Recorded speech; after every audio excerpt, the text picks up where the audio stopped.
Welcome to another edition of Dad's Divorce Live. I'm Matt Allen, editor of DadsDivorce.com. We're doing a series of interviews with the featured speakers at the upcoming Parental Alienation Conference taking place in New York City the first weekend in October 2nd and 3rd.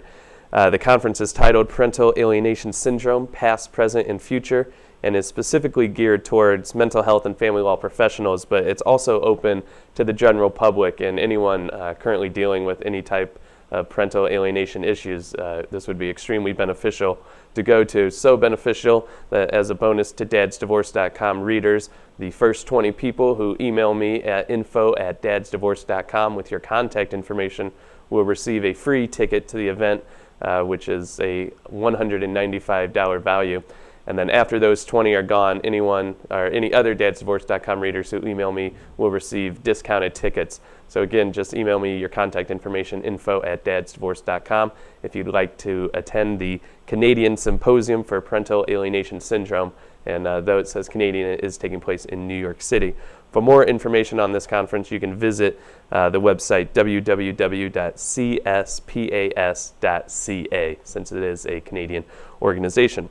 Today I'm joined by Joseph Goldberg, the host and founder of the conference, and we'll be talking a little bit about what you can expect and sort of just an overview of the conference. So Joseph, thanks for joining us. Thank you for inviting me, Matt. It's a pleasure. Well, Joseph, your first conference was held in Toronto. It made the front page of Canada's most widely circulated daily publication, the National Post. So what can you do to top what you have already accomplished? Well, Matt, aside from the work that we do at these educational conferences, we also assist family law lawyers in locating mental health professionals. And that is an important service because not every mental health professional has an updated understanding of parental alienation, and not every mental health professional wants to work with children or get involved in litigation issues. So, in fact, I would say a majority have no interest in any aspect of litigation. But finding the right mental health professional has become a time-consuming and a difficult process for lawyers that haven't heard of us, may not know about us, and are not aware that we don't charge a fee for referring them to a mental health professional that has this expertise. So this is a message that we definitely want to try and do a better job conveying to both the mental health and the family law communities. Let me finish by saying that we do have a list of mental health professionals who can help with individual or conjoined counseling, with custody evaluations, and with parenting coordination services. But we really do not have enough affiliated professionals to manage the increasing public need for the services. And we have just as many calls from people wanting a referral to a family law lawyer, in particular the lawyers that have a better grasp of parental alienation. So that's what we'd like to try to accomplish this year. So what will make this Parental Alienation Conference different from the two you've done already? Well, one of the keynote speakers is Dr. William Burnett, who is a co-author of the proposal for parental alienation disorder. He's going to be giving a very important presentation because the American Psychiatric Association is now considering parental alienation disorder for inclusion in the DSM-5. And many mental health professionals I know are very excited about a chance to meet with him. And from the feedback that we're getting from the registered attendees, there's also a lot of excitement about hearing from some of the other speakers, including Dr. Amy Baker. We have Dr. Terrence Campbell. I think everyone knows about his contributions to the field of parental alienation. We also have Dr. Richard Sauber, who is the editor of the American Journal of Family Therapy and the author of the International Handbook of Parental Alienation. He's going to be giving a very important presentation on Sunday, October the 3rd. In addition, we also have Dr. Abraham Warrenklein, who is one of the most highly respected experts in the world. He's going to be coming in from Montreal, Canada, along with Brian Ludmer, who is a brilliant family law lawyer who's been blazing the trail for strategies in litigating parental alienation cases, and Demosthenes Lorandos, who just appeared on the Larry King Show because of a very huge court victory that he had in the Tanya Kraft case. We also have Pamela Richardson and Dr. Glenn Caddy also presenting as speakers. There's a lot of excitement. There's going to be some fascinating pioneers in parental alienation who will be partly introducing themselves and their links to parental alienation, then introducing other speakers.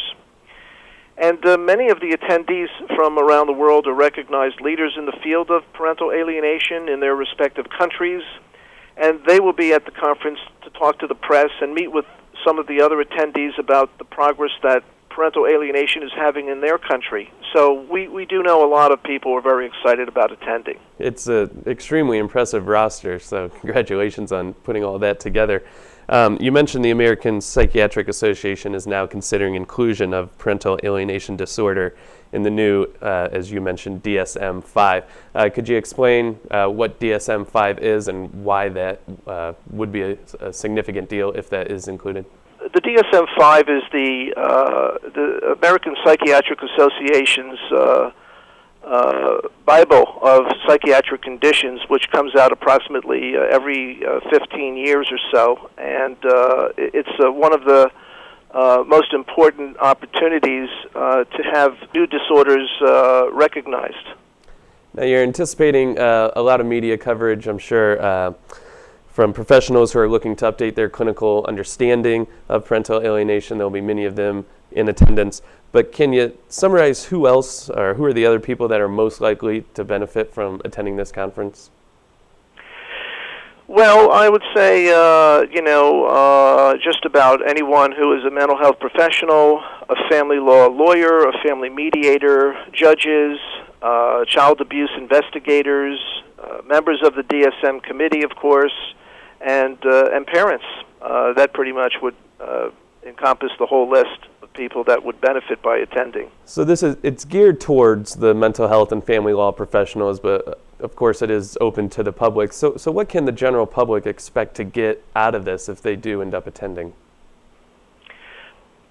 Well, they're going to get a lot of new data on parental alienation disorder, treatment solutions, information about resources where they can get in touch with professionals that can provide services that are needed.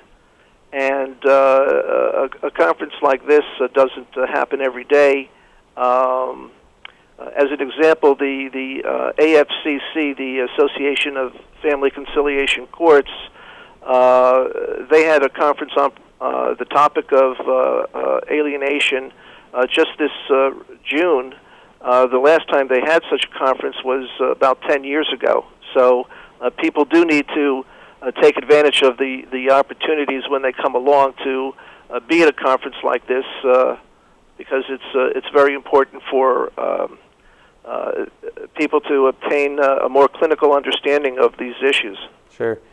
And as I mentioned earlier, DadsDivorce.com readers, you're eligible to receive discounted tickets and potentially free tickets if you just email me your contact information at info@dadsdivorce.com.